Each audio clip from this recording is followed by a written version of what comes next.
Welcome to the Slop Farm. Enjoy the video. In this video, I will explain how to make canned green beans taste like homemade.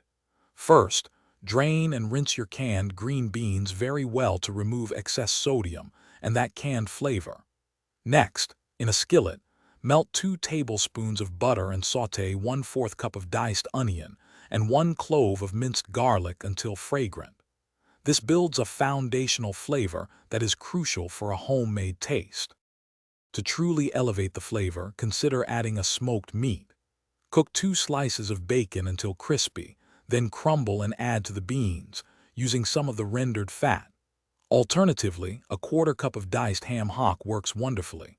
Season with a 1/2 teaspoon of salt, a 1/4 teaspoon of black pepper, and a tiny pinch of sugar to balance the flavors. A small splash of apple cider vinegar at the end adds a bright, fresh note. Once your aromatics and flavor enhancers are in, add the drained green beans to the skillet. Pour in about 1/2 cup of chicken or vegetable broth. Bring the mixture to a gentle simmer, then reduce the heat to low. Cover and cook for 15 to 20 minutes, stirring occasionally. This slow simmer allows the beans to absorb all the delicious flavors while achieving a tender, crisp texture, avoiding any mushiness. Before serving, taste and adjust any seasonings as needed. For a final touch, stir in 1 pat of unsalted butter or a drizzle of good quality olive oil for extra richness and shine.